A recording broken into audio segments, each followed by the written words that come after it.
Westminster 911, where's your emergency? Oh my God! Ma'am, what's happening? My baby, my little baby! What's your name? Renee Jackson! Renee, what are you calling about? That guy just admitted he killed my daughter! Who's your daughter? Lea Porter!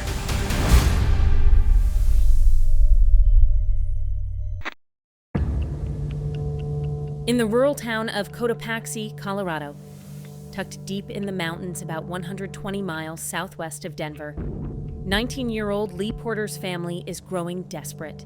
Her phone, usually buzzing with messages and social media posts, has been silent for 2 days. In a state of panic, her mother, Renee, alerts authorities, launching a missing persons investigation. Detectives quickly turn to her brother, Maxx, home from California, and consumed with fear for Lea's safety.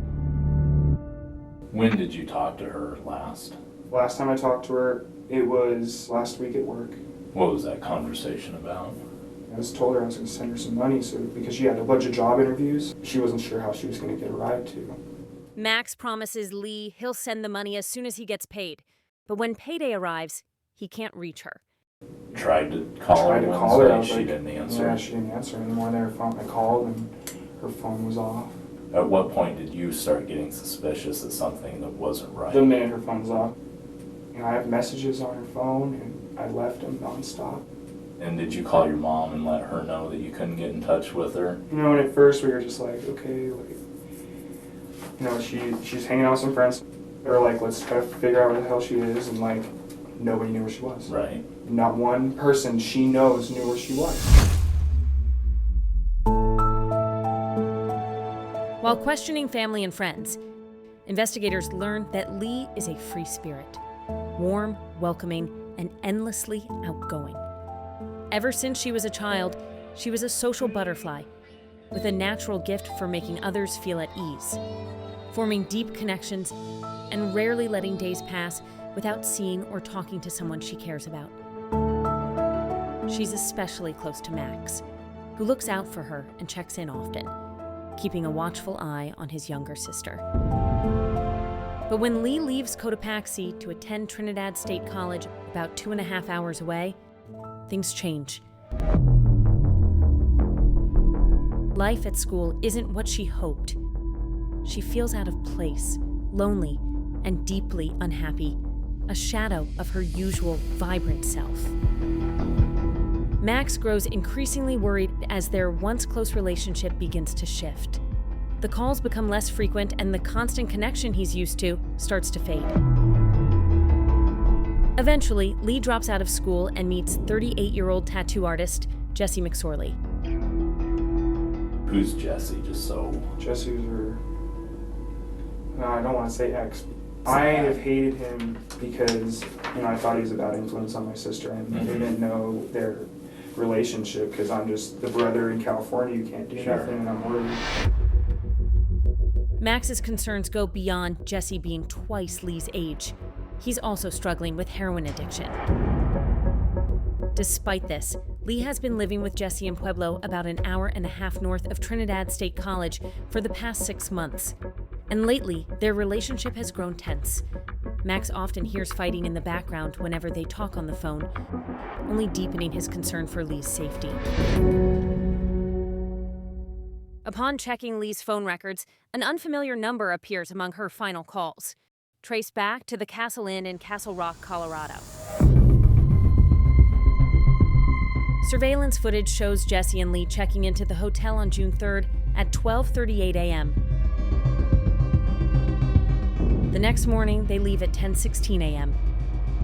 And shortly after, Lea's phone activity goes completely silent.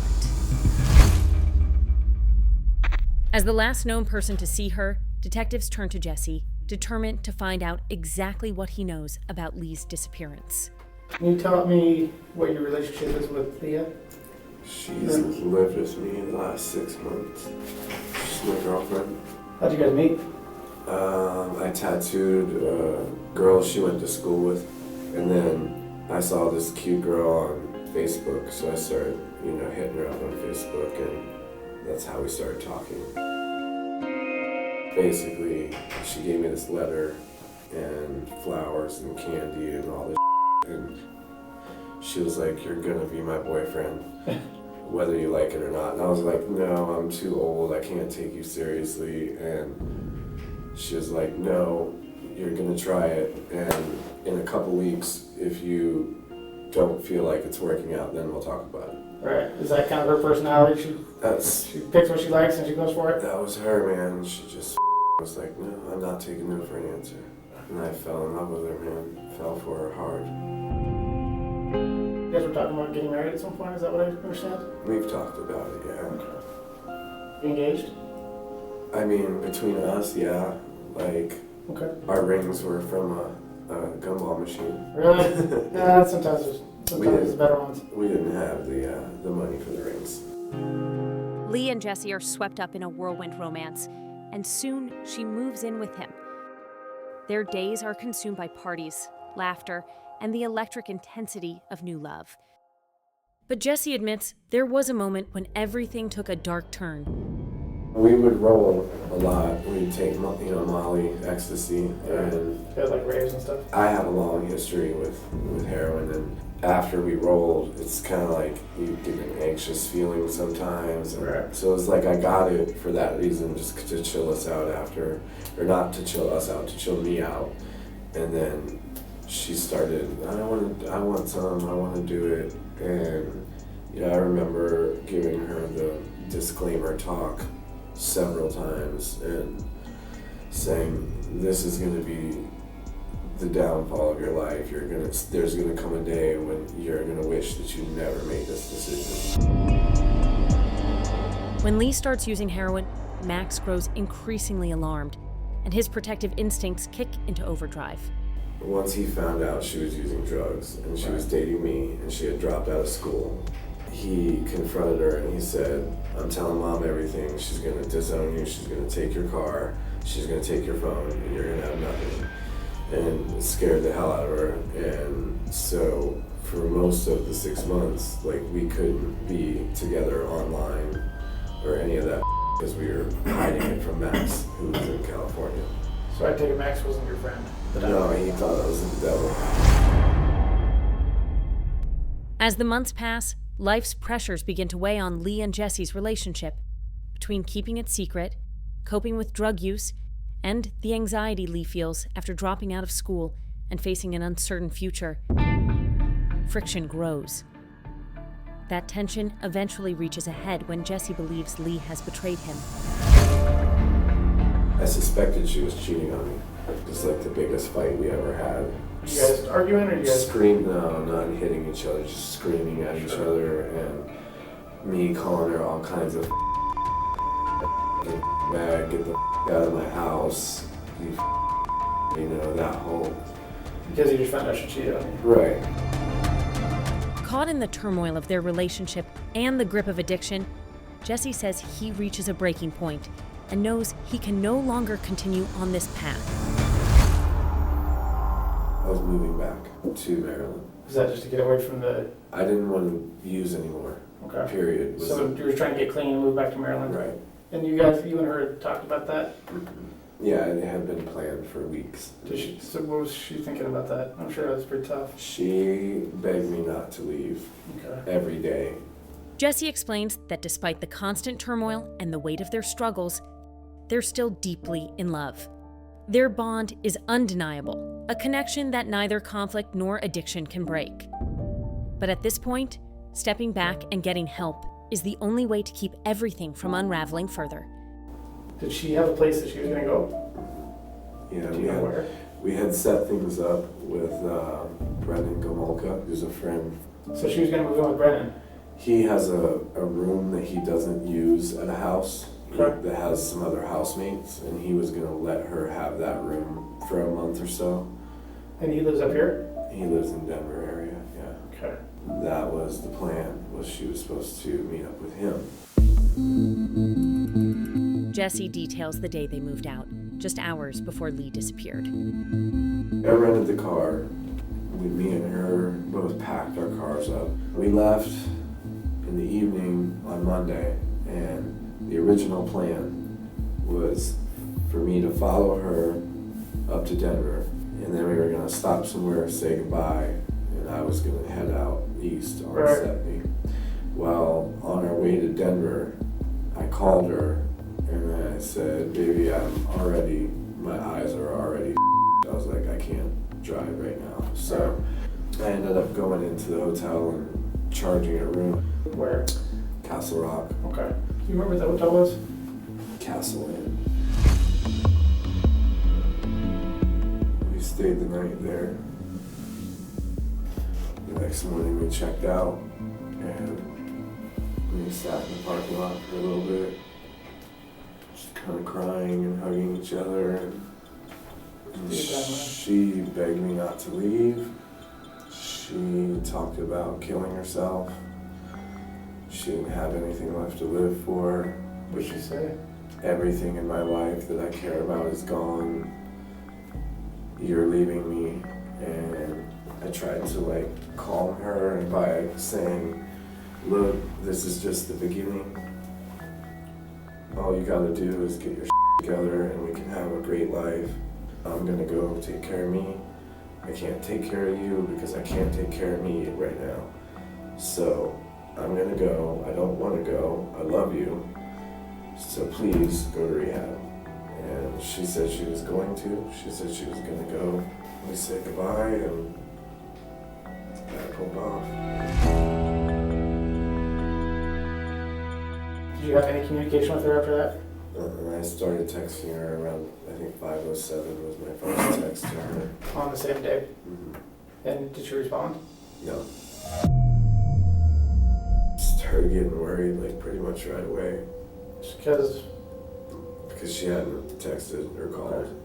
So that first night I was worried, but not too super worried, thinking maybe she's just mad at me, trying to punish me, you know. And then the following day, when Maxx called me and said, yo dude, where's my sister? That's when I was like, something bad is happening. Jesse tells Maxx that after leaving the hotel, he drove straight to his family's home in Maryland, and that Lea hasn't been responding to his messages. When they realize she never shows up at Brennan's as planned, a sinking dread settles in. Hearing the genuine concern in Jesse's voice, Maxx trusts he doesn't know what happened to his sister and puts their history aside, focusing on finding her. I let go of all my hate and I was like, dude, I need you. You were in love with my sister. I need your help to find her no matter what the past was or however I felt about you. He was really sorry. He respected that me and his sister were in love, that she loved me. He said he had been through pictures and he said, I know my sister and I know the look of her when she's in the pictures with you. I can tell that she absolutely loved you and was crazy about you. And he basically kind of just finally apologized and validated the whole situation, which really made me feel good. From that moment on, we just started talking and trying to figure out where she was. No one Maxx and Jesse speak to knows where Lea went after leaving the Castle Inn on the afternoon of June 3rd. So Maxx turns to her social media and finds a critical lead. I knew her email, and I knew the password she uses for everything. And I went in it, and I've been going through her messages nonstop to try and find clues. And my sister, she's so girls are, they're on their phones and posting and all that. She stopped right when she got to Chris's.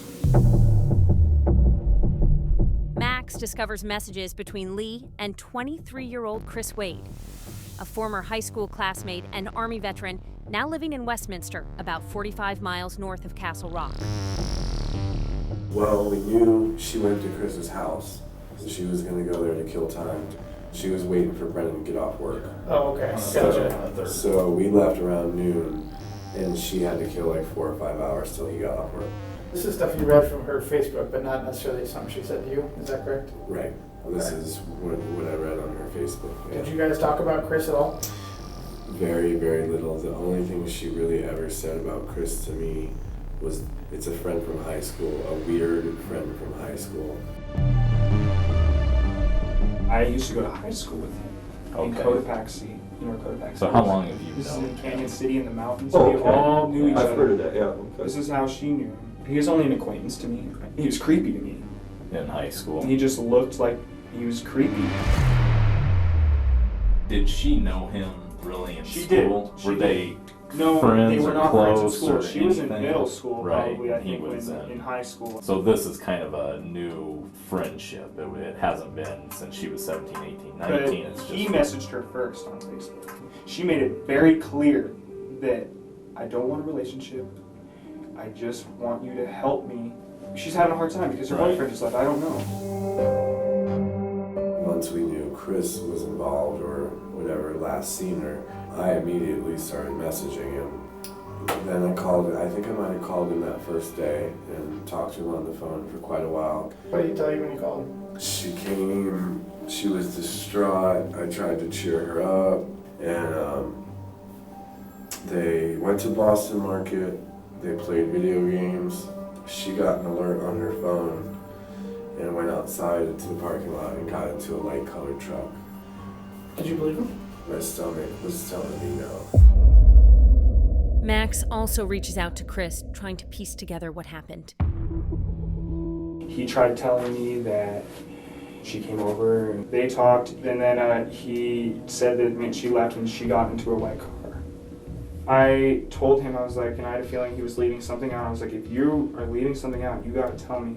You have to tell me. This is my sister's life is on the line. He wouldn't tell me. He's like, Lee promised me not to tell you. It's like, tell me what? And I finally got out of it. Did a tarot card reading, and she had a couple things came up, and she didn't want her family to know. She said to keep the secret to her grave, is what he said, and he said okay, and that's why I wouldn't tell me. Surveillance footage from a Boston market in Westminster confirms Lea and Chris were together on the afternoon of June 3rd. When investigators visit Chris at his apartment, he's cooperative. Just as he told Maxx and Jesse, Chris insists Lea left after spending the day with him, driving off with someone who picked her up, though he didn't catch a look at the driver.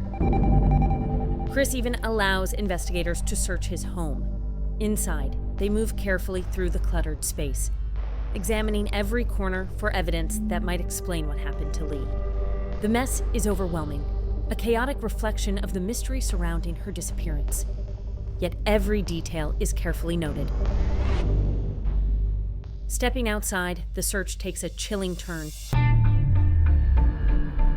Lee's car sits abandoned in the parking lot. As detectives comb it for clues, they puzzle over why she would leave it behind and get into someone else's vehicle.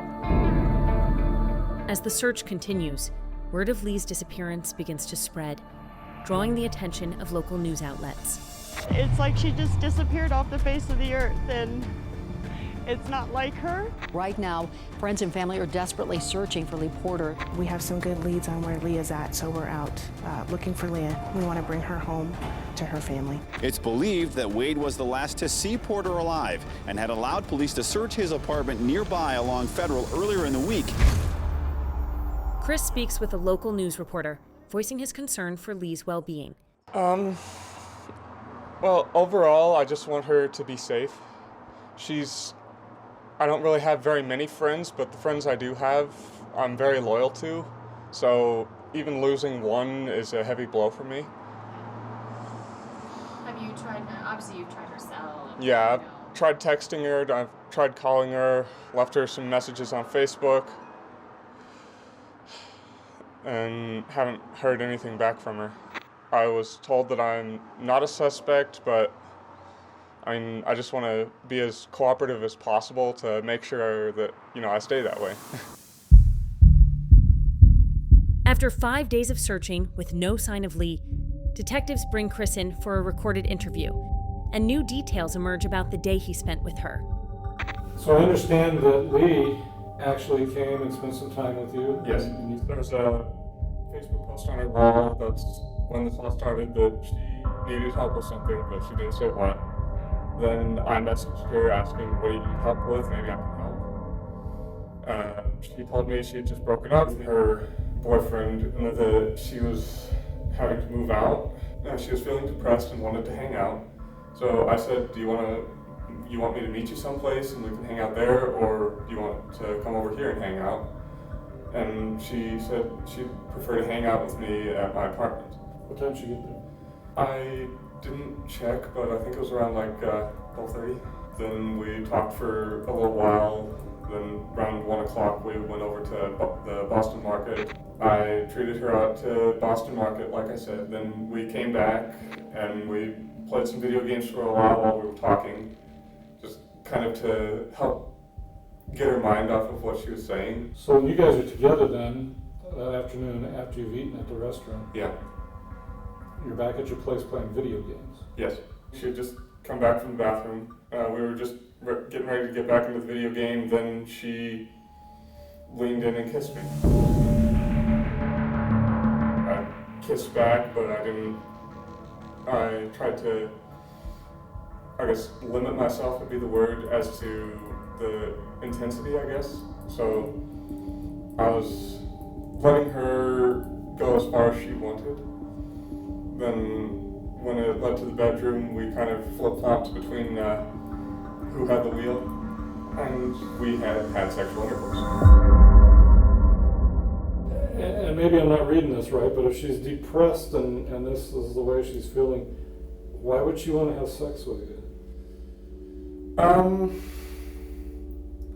Well, I'm not 100% positive about this, and I didn't really ask her why she wanted to do it. I just asked her if she was sure she wanted to, because I'm just making sure that I wasn't taking advantage of her or anything like that. Told her that she had no obligation to me for anything like that.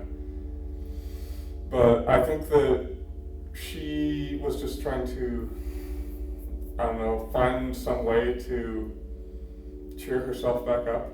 Did she seem like she enjoyed it? Yeah, she seemed like she was enjoying it. Did she ever ask you to stop or not do it? No. So you both completed your activity of the sexual encounter and then it was over? Well, we had sex a few times, and then afterwards she just asked, you know what, I'm tired, can I just pass out for a while? Chris explains that while Lee was sleeping, he grew curious about a personal belonging she always carried with her. She had that bag with her that she didn't let leave her side. If she went out to get something from her car, she would bring that with her. What kind of bag are you talking about? It was a purple bag. I think it was a Crown Royal bag. And in fact, you later looked in that bag? Yes. I saw her drug paraphernalia. Which included what? It was a spoon that had burn marks on it. It was wrapped in plastic, and then the plastic and the spoon were wrapped in tin foil. There were, I think, 3 syringes, and then there was a case with 2 or 3 razor blades in it. So you found out while she's sleeping? Yeah. You woke her up? Yeah, I woke her up very gently. I apologized to her because I had looked into the bag, but told her that I had looked into the bag and confronted her on what I had found. What was her response to you violating her privacy? After I explained myself to her, I think she was annoyed that I had done it without her permission, but I think she understood where I was coming from. Because, as I told her, I was worried about her. Detectives shift their focus to the tarot reading Chris mentioned to Maxx, hoping it might provide insight into Lee's last hours with him. Explain to me how you ended up doing a tarot reading for her. After I woke her up, she still seemed kind of depressed, but not as much. So this is after you woke her up to confront her about the Yes. drug paraphernalia. Yes. I mean, the fact that you're doing tarot cards could cause some people to freak out a little bit. Yeah, it's not exactly something that's understood completely by everyone. How did you get into it? My parents raised me as a Christian, but overall, that really wasn't the path for me. When I left, I decided to start looking around and seeing what else there was. And with tarot cards, I can't explain why they're so accurate. It's personal energy. And even the Christian Bible talks about using your energies for good instead of evil. Show me what you did. After I laid out the cards, the first thing that popped out to me were that there were 3 of the major arcana. Those indicate something significant.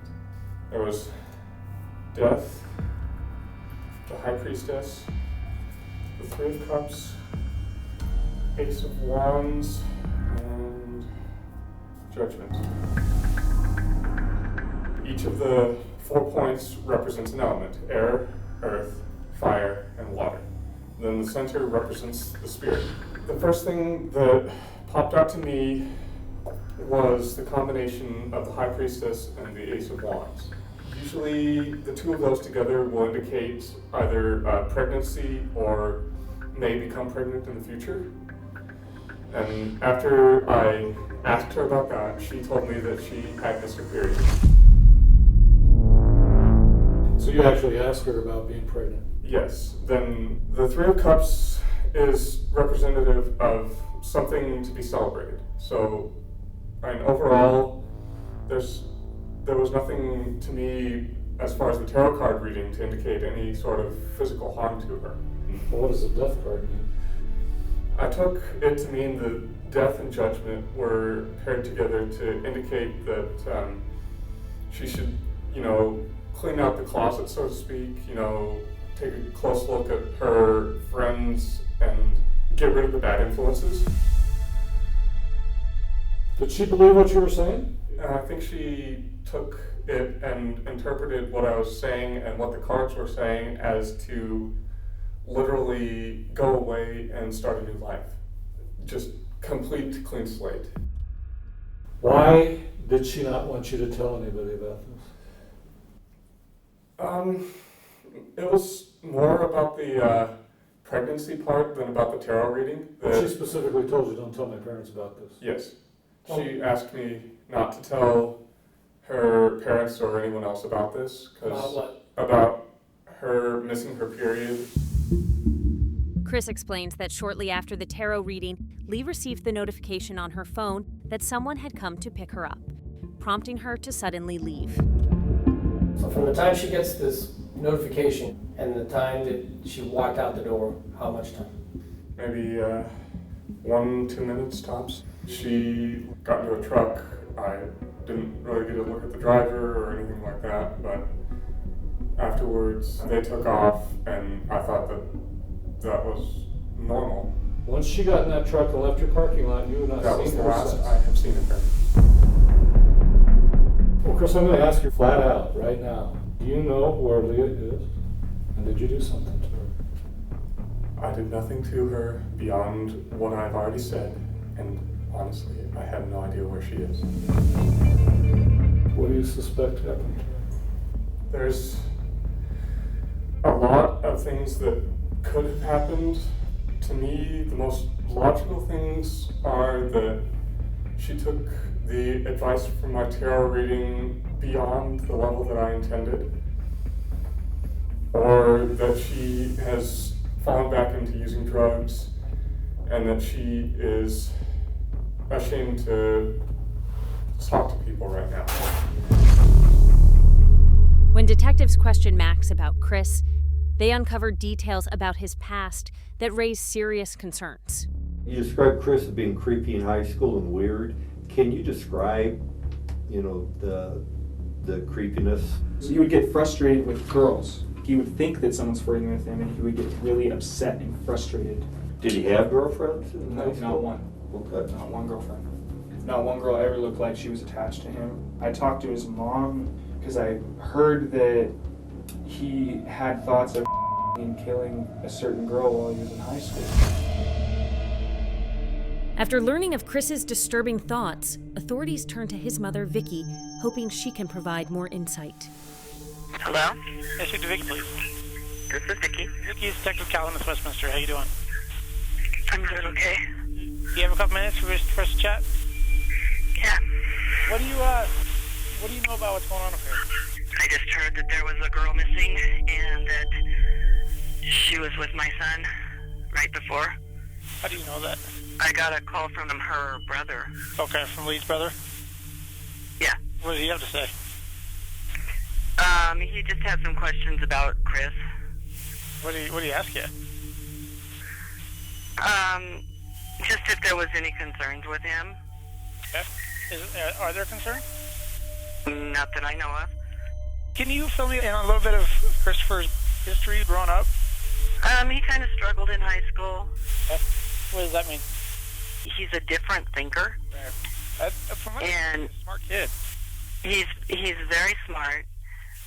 He didn't fit in.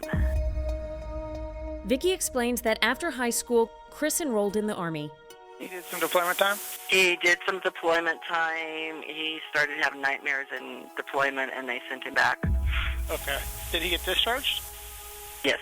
And now, what was that? Was that a medical discharge, or? It was a medical, yeah. For psychiatric reasons? Yes. Okay. You know, was he diagnosed with anything? No. Has he confided in you with any specific fantasies that you would be concerning? I have to tell you. I would really appreciate it. I'm not sure exactly when this happened. He said that he went out one night, and we didn't know it, and he went to some girl's trailer with the intention of kidnapping her. The dog started barking or something, and so he got scared and left. Did he say what his plan was to do when he kidnapped that girl? He was going to take her out in the woods and her. What would he do? And kill her. As Chris's interview unfolds, detectives ramp up the pressure, confronting him with witness accounts and emerging evidence. Family's pretty concerned about this whole topic. Yeah. And you know, they're being accusatory towards us. Yeah. Directed at you, and they're upset at you about this whole thing. They think you took advantage of her. And on top of that, they actually think that you did something to her. Honestly, I don't know where that's coming from them. Well, let me tell you one place it's coming from. Okay. It's coming from family, friends, and specifically related to your mother. Mm-hmm. Telling people things about fantasies that you had in high school. Fantasies I had in high school? Yeah. Well, there wasn't anything like that concerning Lee. We have people telling us now that you had fantasies in high school of wanting to kill women and bury them in the woods. Honestly, my fantasy life is private. I keep that completely separate from my normal life. And most people do, but yeah. This was enough that it was actually, it's out there. There were a couple of girls in high school that were, I guess tormenting me would be the right word. To put it lightly, I was the outcast as far as high school goes, so I didn't really have all that many friends. Two words that would describe me almost perfectly would be unorthodox and weird. And I'll straight up admit it that I'm probably one of the weirdest guys most people would probably know. Some of the people that are talking about your past said that you had a pretty heavy-duty addiction to pornography. That would probably have been my mom. Does she think you did? She thinks I do, but honestly, everyone has their coping mechanisms and porn is mine.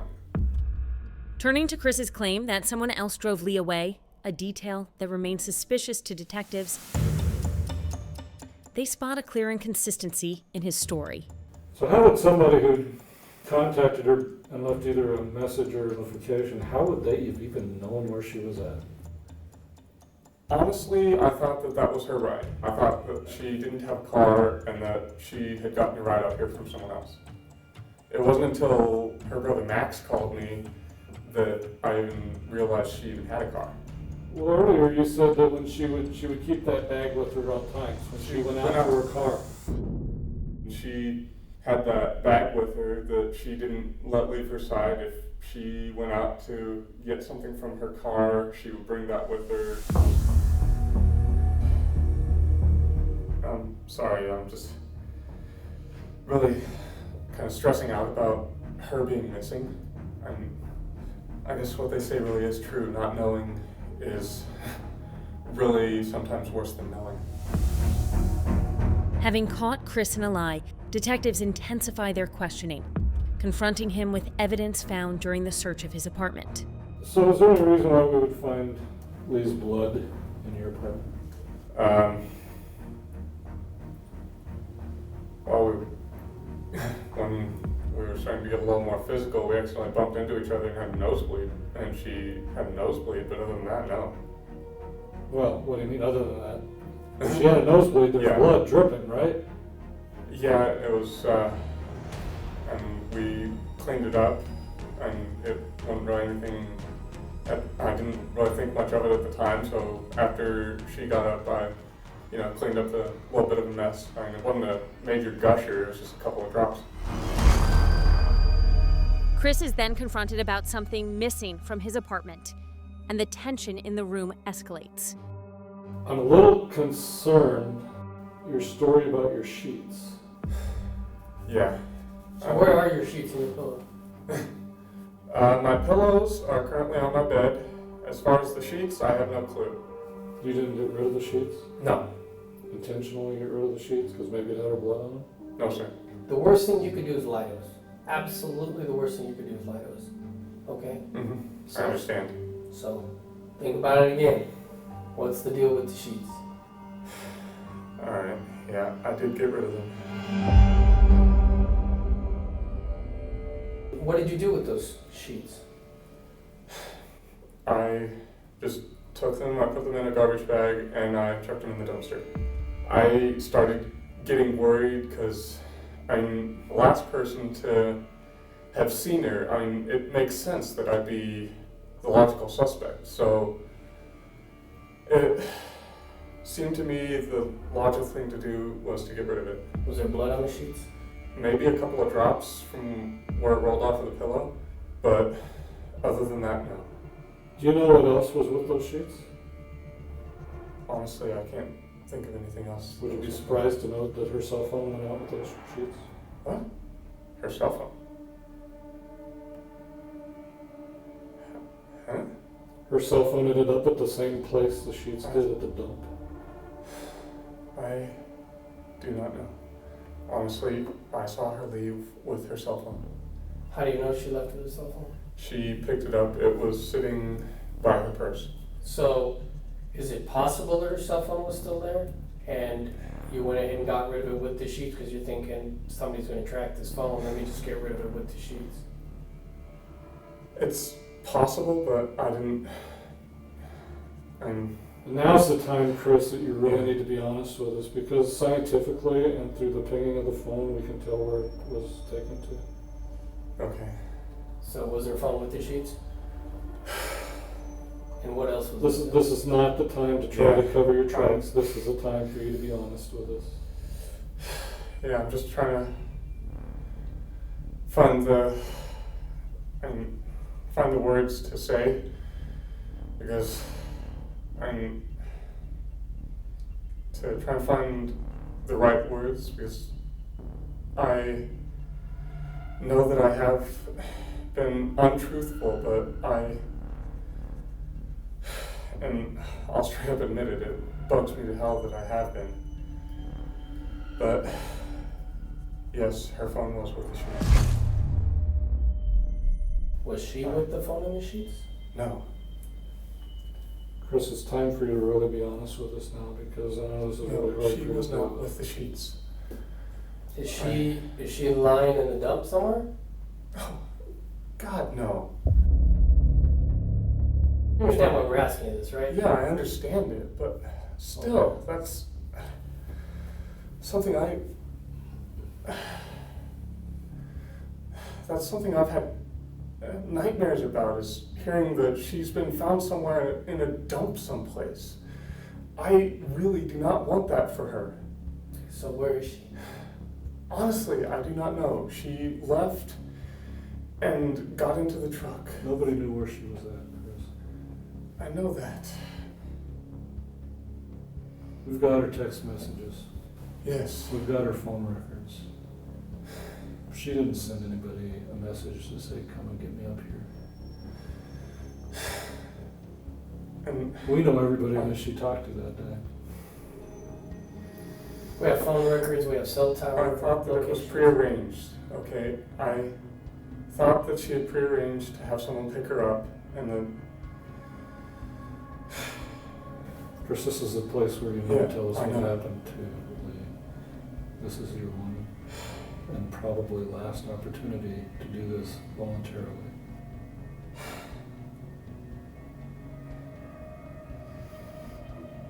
Am I being accused of something? What do you think? It sounds to me like yes. And I maintain my innocence, but I would like a lawyer. Detectives are convinced Chris knows what happened to Lee, but with her still missing and without sufficient evidence to establish probable cause, they have to let him walk free.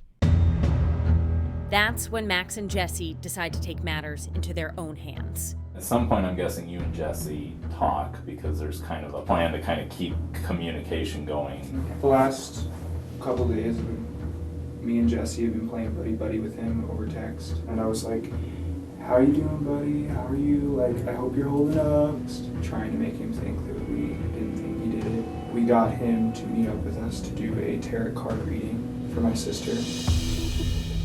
To get closer to Chris, Maxx and Jesse travel to Westminster. Knowing his passion for tarot, they use it as bait to see what else he might reveal. So we get there, Jesse and him talk for like a good hour. I asked Chris if he knew of a nice place outside around here that we could go. He said, well, there's this little pond that I meditate at sometimes. And I said, perfect, let's go there. So we follow him to the park, and we get out of the car, we go across this bridge to this middle area around the lake. We all went over to the gazebo. Then I pulled out Lee's blanket and this letter that she wrote me, and I put it down on the table, and I asked him to read Lee. You'll hear it all in the recording that I had recording and he didn't know about right there. As Chris lays out the tarot cards, Maxx secretly records everything on his phone. Air, earth, fire, water, spirit. Overall, this isn't the best omen for a reading I've done. The Knight of Cups is usually a young man who brings emotional tidings. Since it's reversed, the tidings are emotionally unsettling to hear. There's things that look like they're hopeless, I guess would be the right word for it. But I do see that when she's coming out of this, she'll be the better for it. She'll be a changed woman when she comes out of it. Towards the end of the reading he was doing for Lea, me and Maxx we just went off on him, and we just started saying, we know you know something, it's time to tell us then. I told him, I know you know where my sister is, and then he looked in my eyes and he said, I know. I said, I know you know if she's dead or alive, and he said, I know. And that's when he started talking. Really need to know, man. Chris. I know. Look at me right in my eyes. Dude, where is she? I don't know where she is right now. Where? I do not know. You know what happened. I can tell you. We can tell you. I can tell you. What the? Look, okay. You need to tell us right now, dude. I need my sister back, dude. I'm gonna kill myself without my sister. You have every right to be angry with me for... Just tell me that. For lying to you. I know you guys are probably not going to believe a word of this. The first part of my story was right. She did text me and asked to come over because she was feeling really depressed. We went out and played video games for a while we were talking. She just paused the game and she kissed me. I knew that was a lie. She would never do that. She would never try to kiss that nasty. And in the Facebook messages, she makes it clear as day that she does not want a relationship. He said that she seduced him, had sex with him, and then demanded him to buy drugs for her, to being like in a rage, like mad that she had just had sex with him and he wasn't gonna buy her drugs. He explains that all of a sudden she starts to freak out over her trying to get drug money from him, which is because she could have gotten money from me instantly. She would never do that. Was he saying that she asked for money and he wouldn't? Her? Yeah, and then she tried to attack him with his knife. She grabbed the knife that I keep by my bed and tried to attack me. She thrust at me twice. I dodged the first one, then I grabbed her hand on the second, and then I placed my hand at her throat.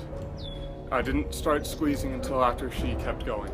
She used both of her arms to push against me with the knife, trying to cut my arm. So I started squeezing on her throat. He said he had the knife in between them, and he was holding it, and he held her so tight. He said the knife cut her in her like this area, her solar plex, sternum, and he said that he held her so tight because he was freaking out that she stopped breathing. I thought that her muscles would relax when she went unconscious, and that I could gradually move the knife away and let her go and let her regain consciousness. That didn't happen. What happened after she went limp? This is the God's honest truth. I should not have done it, but I covered everything up. I put her clothes back on. I went and got some of the trash bags from the kitchen. And really, I felt guilty over what had happened. Where'd you put her body? Where's your body? I did the only thing I could think of, and God help me, I put her in the dumpster. She wouldn't try to stab you, dude. She would never try to do that. You f***ing lying sack of shit. I knew that he was lying, even though he did tell us he killed her. He's trying to cover himself to make her look like his life was threatened. I will be turning myself in to the police. You think I'm just gonna let you walk away and drive away? You killed my damn sister. Give me wait. In my phone, it has all this recorded. Call the cops. And then what happened after that? I went across the bridge, and then I called my mom, and my mom started screaming. I couldn't calm her down. I shouldn't have told her right away. I didn't know what else to do.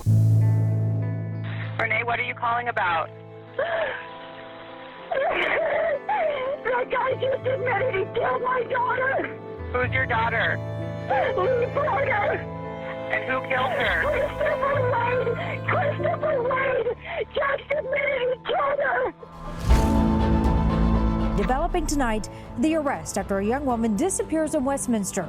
The man who last saw her alive is now accused of killing her. Christopher Wade turned himself in to Westminster police last night. Detectives here had been talking to him since last Thursday. That's when 19-year-old Lea Porter was reported missing. And you can see as recently as Monday, Wade even posted a missing poster of Porter, writing, "Please, Lea, come back to us." Police say she left Pueblo to meet up with Wade, a friend whom she'd recently reconnected with over Facebook. Now, Porter's family tells me that her brother and also her boyfriend got Wade to confess while the conversation was being recorded. And they say that Porter's family definitely helped get this case to where it is. Just over a week after she's reported missing, they have an arrest. Chris Wade faces charges of first-degree murder, sexual assault, and tampering with evidence. With Chris in custody, police intensify their search for Lea. Police searched his apartment twice and today sectioned off part of a public landfill in connection with the case. But they say the search could be a costly and a massive undertaking. police section off the landfill and begin an exhaustive search.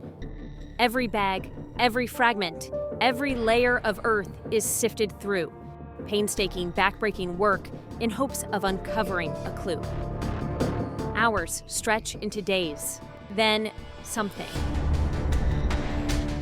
Fragments of her life begin to surface. Pieces of clothing, personal belongings, haunting proof she had been discarded here. But Lea herself is still nowhere to be found.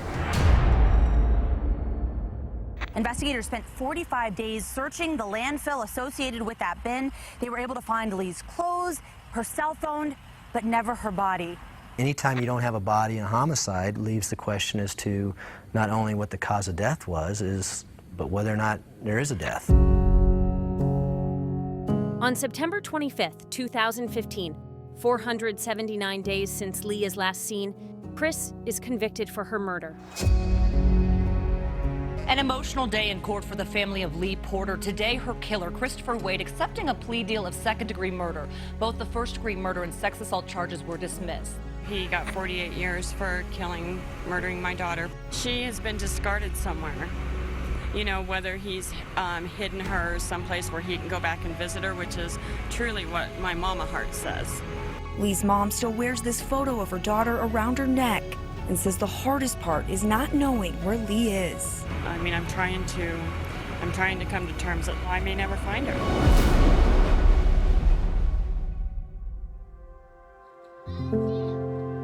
Lea Porter had a spark that drew people in, a warmth and passion that made her unforgettable. She formed deep connections effortlessly, and the impact she made continues to shape the hearts of those who knew her. Family was everything to Lea, and no bond was stronger than the one she shared with her brother, Maxx. He was her anchor, the person she could always rely on.